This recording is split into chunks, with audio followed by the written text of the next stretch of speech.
If it's alright, I'm going to go ahead and start this out with a question. Who are you? Not your name, but rather the number of things that make up your value. The traits, both positive and negative, that help make you, you.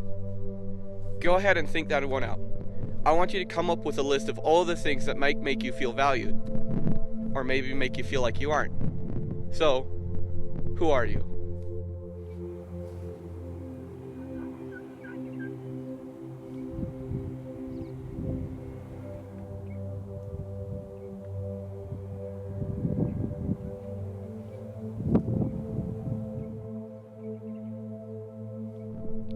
Hopefully that was enough time. Now I want you to hold on to the list for just a bit. Listen to what I have to say next.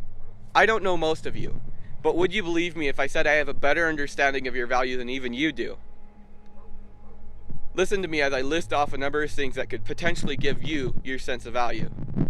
It may be how much money you make every year, the number of relationships you've been in, possibly even how much weight you can lift and how defined your body is. It could be the number that makes up your IQ, or how fast you can drive your car. Maybe how many friends you have, or the size of the scholarship that you may have been offered. Anyways, you get the point. Those are all things that may give you your sense of value. Now here's the other side of the list. The things that don't really do a good job of making you feel as if you are all that valued. Maybe it's how little friends you have, the number of names you've been called, how many times you felt as if you failed. It could be the number of bullies that you have to deal with, how many times you've wanted to quit, maybe the times you did quit. It could just be how many times you broke down and cried.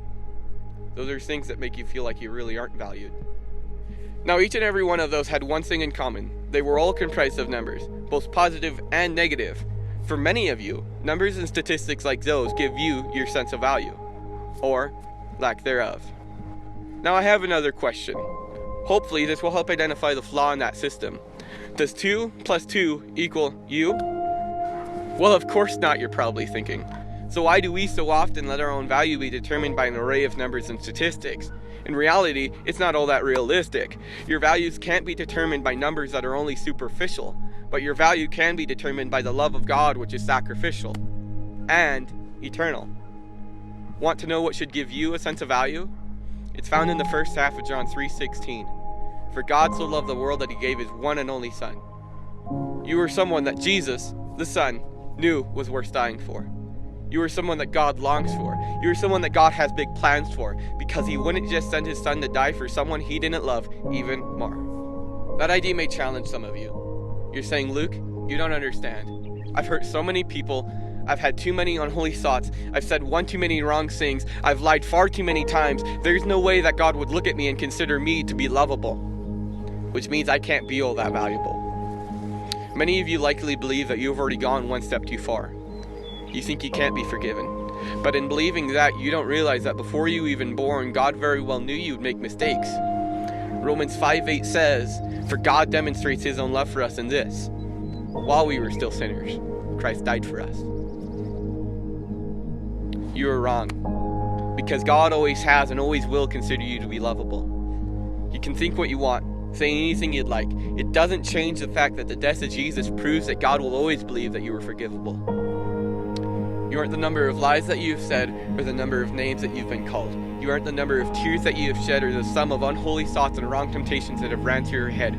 You aren't the number of times you screamed while clenching your fist, or the number of scars that might be on your wrist. You are more than all previous mistakes and all mistakes to come. You are more than what your parents may have said about you. You are more than the wrong things you may have decided to do. Just because your name may not forever be written down in the books of history doesn't change the fact that your name has forever been woven into his story.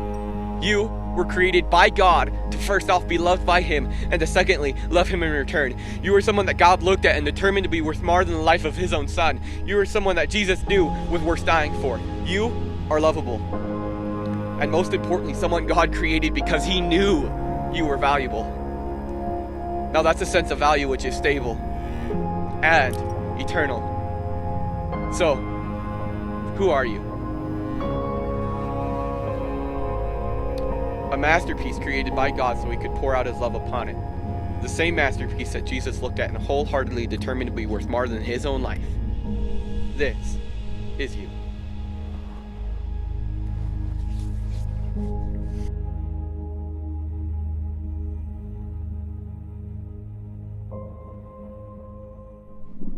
Hey guys, this is Luke Anderson. I'm sitting here at the base of Hogsback in Klamath Falls. We just finished filming my original spoken words, This Is You, right up over there. I'm super excited about that video and I can't wait to hear the response from that. I want to let you guys know of some pretty cool stuff going on in my life before I ended the video. Roughly a month ago, I was accepted into Bethel School of Supernatural Ministry in Redding, California. For me, it's been a long-term dream of mine to attend that school. It's about 3 years ago now that really started growing in me. The school is really awesome. I'm super excited to go through it. Roughly, it costs right around $4,000 for me to go through the first year.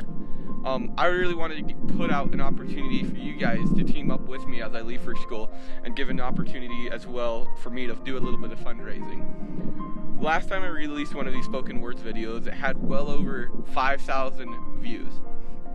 So roughly, if 1,500 people, less than a third of the people that watched my last video, gave $2.67 a piece, that would more than pay for my school year this year, and it would be an absolutely major blessing for me. I do want to say that I am doing absolutely fantastic as far as saving money for school. I'll be able to pay for school, no problem. But nonetheless, I wanted to give you guys the opportunity to team up with me as I leave for school, so it's not only my story, but a story that you have as well.